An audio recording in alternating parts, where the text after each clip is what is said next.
Cut ಮಾಡಿ open ಮಾಡಿ surgery ಮಾಡೋದಕ್ಕಿಂತ ಸಣ್ಣ ಹೋಲಲ್ಲೇ ಸರ್ಜರಿ ಮಾಡೋದ್ರಿಂದ ಪೇಷಂಟ್ಗೆ ಪೇನ್ ಕಡಿಮೆ ಇರುತ್ತೆ. ಇವಾಗ ಓಪನ್ ಸರ್ಜರಿಯಿಂದ ಮುಂದೆ ಹರ್ನಿಯಾ ಆಗ್ಬೋದು ಅಥವಾ ಇನ್ಫೆಕ್ಷನ್ ಆಗ್ಬೋದು. ಅಂಡ್ ಕ್ಯಾನ್ಸರ್ ಸರ್ಜರೀಸ್, ಗರ್ಭಕೋಶ ಕ್ಯಾನ್ಸರ್ ಇರ್ಬೋದು ಅಥವಾ ಕಂಠದ ಕ್ಯಾನ್ಸರ್, ಸರ್ವಿಕಲ್ ಕ್ಯಾನ್ಸರ್ ಅಂತ ಏನ್ ಹೇಳ್ತೀವಿ, ಅದಕ್ಕೆ ಕೂಡ ರೋಬೋ ತುಂಬಾ ಚೆನ್ನಾಗಿ ಯೂಸ್ ಆಗುತ್ತೆ, ಬೇಗ ರಿಕವರ್ ಆಗಿ ಹೋಗ್ತಾರೆ. ಫೈಬ್ರಾಯ್ಡ್ ಯೂಟ್ರಸ್ ಅಂತ ನೀವು ಕೇಳಿರ್ಬೋದು, ಗರ್ಭಕೋಶದಲ್ಲಿ ಗಡ್ಡೆಗಳು ಏನಾಗುತ್ತಲ್ಲ ಅದನ್ನ ಕೂಡ ರೋಬೋಟಿಕ್ ಸರ್ಜರಿ ತುಂಬಾ ಚೆನ್ನಾಗಿ ತೆಗಿಬಹುದು. ಸೊ ಕಂಪ್ಲೀಟ್ ನಮ್ ಕಂಟ್ರೋಲ್ ಅಲ್ಲೇ ಇರುತ್ತೆ. ಆ ಸೇಫ್ಟಿ ನೋಡ್ಕೊಂಡು ಇಷ್ಟು ವರ್ಷ ಎಲ್ಲ ಸ್ಟಡಿ ಮಾಡಿ ಆಮೇಲೆ ಸೇಫ್ ಅಂತ ಪ್ರೂವ್ ಆದ್ಮೇಲೆ we started doing. So it's completely safe, nothing to worry about. ಎಲ್ಲ ನಮ್ಮ ಕಂಟ್ರೋಲ್ ಅಲ್ಲಿ ಇರೋದ್ರಿಂದ ಏನು ಭಯ ಪಡೋ ನೆಸೆಸಿಟಿ ಇಲ್ಲ. ಪೇಷಂಟಿಗೆ ಪೇನ್ ತುಂಬಾ ಕಡಿಮೆ ಇರುತ್ತೆ.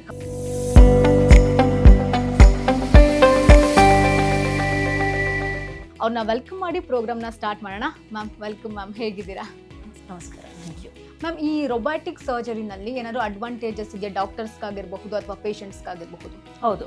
ಏನಾಗುತ್ತೆ ಅಂತಂದ್ರೆ ಇವಾಗ ಕಟ್ ಮಾಡಿ ಓಪನ್ ಮಾಡಿ ಸರ್ಜರಿ ಮಾಡೋದಕ್ಕಿಂತ ಸಣ್ಣ ಹೋಲಲ್ಲೇ ಸರ್ಜರಿ ಮಾಡೋದ್ರಿಂದ ಪೇಷಂಟ್ಗೆ ಪೇನ್ ಕಡಿಮೆ ಇರುತ್ತೆ. ಅಂಡ್ ಸರ್ಜರಿ ಇವಾಗ ಡಾಕ್ಟರ್ಸಿಗೆ ಹೇಳ್ಬೇಕಂತಂದ್ರೆ ನಮಗೆ ಕಂಪ್ಲೀಟ್ 3D ವ್ಯೂ ಸಿಗುತ್ತೆ ಒಳಗಡೆ. ಸೊ 3D ವ್ಯೂ ಸಿಗೋದು ಮತ್ತೆ ಎಲ್ಲ ಝೂಮ್ ಆಗಿರುತ್ತೆ ಪಿಕ್ಚರ್ಸ್ ಎಲ್ಲ. ಸೊ ಒಂದೊಂದು ಪದ್ರ ಕೂಡ ನಾವು ಚೆನ್ನಾಗಿ ಡಿಸೆಕ್ಟ್ ಮಾಡಿ ನೀಟಾಗಿ ಬ್ಲೀಡಿಂಗ್ ಕಡಿಮೆ ಆಗೋ ತರ ನೋಡ್ಕೊಂಡು. ಅಂಡ್ ಕಂಪ್ಲೀಟ್ ಇವಾಗ ಕ್ಯಾನ್ಸರ್ ಸರ್ಜರಿ ಅಂತ ಅನ್ಕೊಳ್ಳಿ, ಅದಕ್ಕೆ ಮಾರ್ಜಿನ್ ಎಲ್ಲ ತುಂಬಾ ಚೆನ್ನಾಗಿ ಕೊಟ್ಟು, ಯಾಕಂದ್ರೆ ವಿಷನ್ ಅಷ್ಟು ಚೆನ್ನಾಗಿರುತ್ತೆ ನಮಗೆ, ಅಷ್ಟು ಕ್ಲಾರಿಟಿಯಿಂದ ನಾವು ಸರ್ಜರಿ ಮಾಡ್ಬೋದು. ಅಂಡ್ ಪೇಷಂಟ್ ವೈಸ್ ಏನ್ ಅಡ್ವಾಂಟೇಜಸ್ ಅಂತ ಹೇಳಿದ್ರೆ ಪೇಷಂಟಿಗೆ ಪೇನ್ ತುಂಬಾ ಕಡಿಮೆ ಇರುತ್ತೆ compare to open surgery. And usually ಇವಾಗ ಓಪನ್ ಸರ್ಜರಿದಲ್ಲೆಲ್ಲ ಏನಿಲ್ಲ ಅಂದ್ರೂ 3 to 5 days patient hospital stay ಮಾಡ್ಬೇಕಾಗ್ತಾ ಇತ್ತು. ಇವಾಗ ಏನಾಗಿದೆ ಅಂತಂದ್ರೆ ರೋಬೋಟ್ ಬಂದಿರೋದ್ರಿಂದ ಪೇಷಂಟ್ 24 ಗಂಟೆದಲ್ಲೇನೆ ಡಿಸ್ಚಾರ್ಜ್ ಆಗೋಗ್ತಾರೆ. ಈವನ್ ಕ್ಯಾನ್ಸರ್ ಸರ್ಜರೀಸ್ ಕೂಡ 1 to 2 days ಅಷ್ಟೇನೆ stay. And hardly any pain, because ಸಣ್ಣ ಹೋಲಲ್ಲಿ ಸರ್ಜರಿ ಮಾಡೋದ್ರಿಂದ ಪೇಷಂಟ್ಗೆ ಏನೂ ಪೇನ್ ಆಗೋದಿಲ್ಲ ಜಾಸ್ತಿ. ಅಂಡ್ ಅದರಿಂದ ಇವಾಗ ಓಪನ್ ಸರ್ಜರಿಯಿಂದ ಮುಂದೆ ಹರ್ನಿಯಾ ಆಗ್ಬೋದು ಅಥವಾ ಇನ್ಫೆಕ್ಷನ್ ಆಗ್ಬೋದು. ಅಂಡ್ ಫ್ಯಾಟ್ ಎಲ್ಲ ಕಟ್ ಮಾಡಿರ್ತೀವಿ, ಸೊ ಹಾಗಾಗಿ ಮತ್ತೆ ಎಲ್ಲ ಜೋಡಣೆ ಆದ್ಮೇಲೆ ಮತ್ತೆ ಹರ್ನಿಯಾ ಎಲ್ಲ ಬರೋ ಚಾನ್ಸಸ್ ಇರುತ್ತೆ. ಸೊ ಬಟ್ ರೋಬೋಟಿಕ್ ಸರ್ಜರಿ ಇದರಲ್ಲಿ ಅದೊಂದು ಅಡ್ವಾಂಟೇಜ್, ಬಿಕಾಸ್ ಮುಂದೆ ಹರ್ನಿಯಾ ಬರೋ ಚಾನ್ಸಸ್ ಕಡಿಮೆ, ಅಂಡ್ ಇನ್ಫೆಕ್ಷನ್ ಆಗೋ ಚಾನ್ಸಸ್ ಕಡಿಮೆ, ಪೇನ್ ಕೂಡ ಕಡಿಮೆ, ಅಂಡ್ ಮಾರ್ಜಿನ್ಸ್ ಕೂಡ ತುಂಬಾ ನೀಟಾಗಿ ಬರುತ್ತೆ surgery. So those are the advantages. Ma'am, ನಿಮ್ಮ ಫೀಲ್ಡ್ನಲ್ಲಿ ಯಾವ್ಯಾವುದಕ್ಕೆ ಈ ಸರ್ಜರಿನ ಪ್ರಿಫರ್ ಮಾಡ್ತೀರಾ? ಹೌದು, ಯಾವ್ದಾವ್ದಕ್ಕೆ ಮಾಡ್ಬೋದು ಅಂತ ಹೇಳಿದ್ರೆ ಇವಾಗ ಫೈಬ್ರಾಯ್ಡ್ ಯೂಟ್ರಸ್ ಅಂತ ನೀವು ಕೇಳಿರ್ಬೋದು, ಗರ್ಭಕೋಶದಲ್ಲಿ ಗಡ್ಡೆಗಳು ಏನಾಗುತ್ತಲ್ಲ ಅದನ್ನ ಕೂಡ ರೋಬೋಟಿಕ್ ಸರ್ಜರಿ ತುಂಬಾ ಚೆನ್ನಾಗಿ ತೆಗಿಬಹುದು. ಇವಾಗ ಫಾರ್ ಎಕ್ಸಾಂಪಲ್ ಇವಾಗ ಫೈಬ್ರಾಯ್ಡ್ ಇಂದ ಕೆಲವರು ಕನ್ಸೀವ್ ಆಗ್ತಾ ಇಲ್ಲ ಅಥವಾ ಅನ್ಯೂಶುವಲ್ ಲೊಕೇಶನ್ ಅಲ್ಲಿ ಫೈಬ್ರಾಯ್ಡ್ ಕೂತಿದೆ, ಅದೆಲ್ಲ ನಮಗೆ ರೋಬೋದಲ್ಲಿ ಅಡ್ವಾಂಟೇಜ್. ಇನ್ನೊಂದು ಅಡ್ವಾಂಟೇಜ್ ಏನಂದ್ರೆ ನಾವು ಯಾವ ರೀಜನ್ ಬೇಕು, ಯಾವ ಸ್ಪೇಸ್ ಬೇಕು, ಕಂಫರ್ಟಬಲ್ ಆಗಿ ಹೋಗ್ಬೋದು. ಓಪನ್ ಸರ್ಜರಿಲಿ ಏನಾಗುತ್ತೆ ಎಲ್ಲ ಸೆಪರೇಟ್ ಮಾಡಿ ನಾವು ನಮಗೆ ಅಷ್ಟು ಸ್ಪೇಸ್ ಸಿಗೋದಿಲ್ಲ ಸರ್ಜರಿ ಮಾಡ್ಲಿಕ್ಕೆ. ಬಟ್ ರೋಬೋದಲ್ಲಿ ಏನಾಗುತ್ತೆ ಅಂತಂದ್ರೆ ನಾವು ಗ್ಯಾಸ್ ತುಂಬಿಟ್ಟು ಅಬ್ಡಮನ್ ಇನ್ಫ್ಲೇಟ್ ಮಾಡಿರ್ತೀವಿ, ಬಲೂನ್ ತರ ಉತ್ಕೊಂಡಿರುತ್ತೆ ಅಬ್ಡಮನ್. ಸೊ ಹಾಗಾಗಿ ನಮಗೆ ತುಂಬಾ ಚೆನ್ನಾಗಿ ಕ್ಲಾರಿಟಿಯಿಂದ ಎಲ್ಲಿ ಏನಿದೆ ಅನ್ನೋದು ಗೊತ್ತಾಗುತ್ತೆ. ಅಂಡ್ ಯಾವ ಸ್ಪೇಸ್ ಬೇಕು ಅಲ್ಲಿ ನೆಗೋಷಿಯೇಟ್ ಮಾಡಿ ಅಲ್ಲಿ ಹೋಗಿ ನಾವು ಸರ್ಜರಿ ಮಾಡ್ಬೋದು.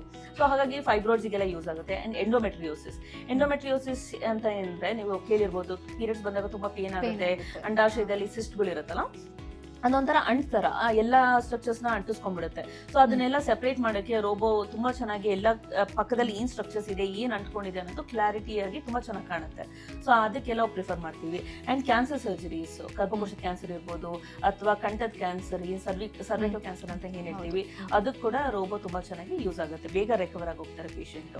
ಅಂಡ್ ಈ ಕ್ಯಾನ್ಸರ್ ಸರ್ಜರೀಸ್ ಅಲ್ಲಿ ನಾವು ಲಿಂಫ್ ನೋಡ್ಸ್ ಎಲ್ಲ ತೆಗಿತೀವಲ್ಲ, ಸೊ ಅದೆಲ್ಲ usually and also the margins ಅದೆಲ್ಲ ತುಂಬಾ ಚೆನ್ನಾಗಿ ಬರುತ್ತೆ compare to open surgery. So ಹಾಗಾಗಿ ಇವಾಗ ಓಪನ್ಗೆನ ರೋಬೋನೇ ಪ್ರಿಫರ್ ಮಾಡ್ತಾ ಇದೀವಿ ಈ ತರ ಸರ್ಜರೀಸ್ಗೆಲ್ಲ.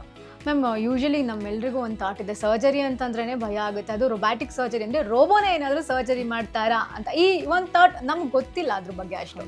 ಸೊ ಇಲ್ಲಿ ರೋಬೋ ಸರ್ಜರಿ ಮಾಡ್ತಾರಾ ಅಥವಾ ಡಾಕ್ಟರ್ಸ್ ಮಾಡ್ತಾರಾ? ಸೊ ಇದ್ರ ಬಗ್ಗೆ ಒಂದು ಸಂಕ್ಷಿಪ್ತವಾಗಿ ಹೇಳಿ. ಓಕೆ, ರೋಬೋ ಅಂತಂದ್ರೆ 3 ಪಾರ್ಟ್ ಇರುತ್ತೆ.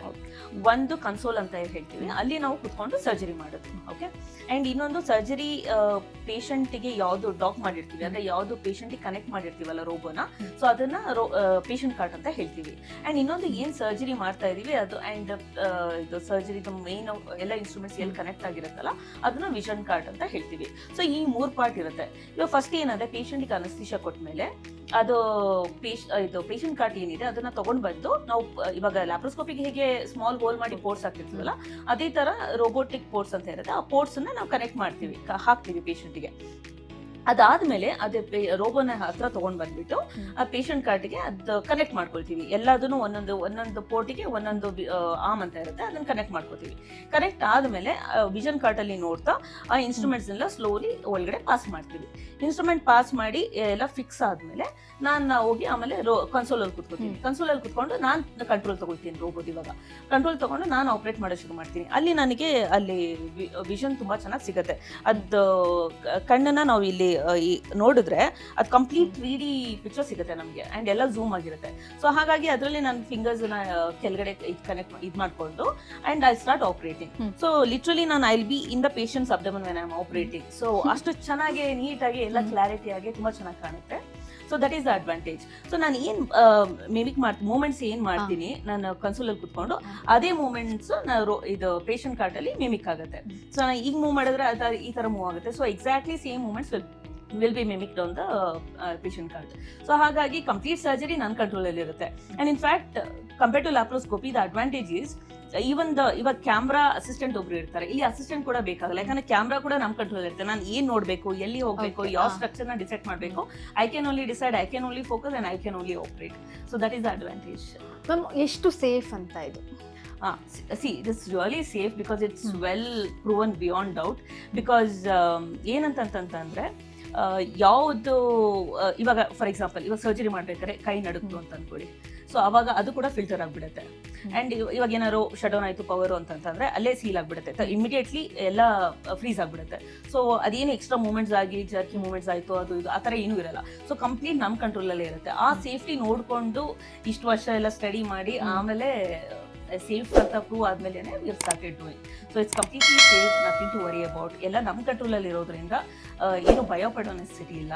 ಆ್ಯಂಡ್ ಪೇಷಂಟಿಗೂ ತುಂಬ ಅಡ್ವಾಂಟೇಜಸ್ ಇರೋದ್ರಿಂದ ಇವಾಗ ಬರ್ತಾ ಅಡ್ವಾನ್ಸಸ್ ಆದಂಗೆ ನಾವು ಅಕ್ಸೆಪ್ಟ್ ಮಾಡ್ಕೊಂಡು ಅದನ್ನು ಕಲ್ತ್ಕೊಂಡು ನಾವು ಅದನ್ನ ಮಾಡಬೇಕಾಗುತ್ತೆ. ಲೇಟೆಸ್ಟ್ ಹಾಗೂ ಇಂಟ್ರೆಸ್ಟಿಂಗ್ ಸುದ್ದಿಗಳಿಗಾಗಿ ಬಾಸ್ ಟಿವಿ ಕನ್ನಡ ಚಾನೆಲ್ನ ಸಬ್ಸ್ಕ್ರೈಬ್ ಮಾಡಿ. ಹಾಗೆಯೇ ಬೆಲ್ ಐಕಾನ್ ಪ್ರೆಸ್ ಮಾಡಿ. ಇದರ ಜೊತೆಗೆ ಫೇಸ್ಬುಕ್, ಇನ್ಸ್ಟಾಗ್ರಾಮ್, ಎಕ್ಸ್ನಲ್ಲೂ ಮಿಸ್ ಮಾಡದೆ ಫಾಲೋ ಮಾಡಿ.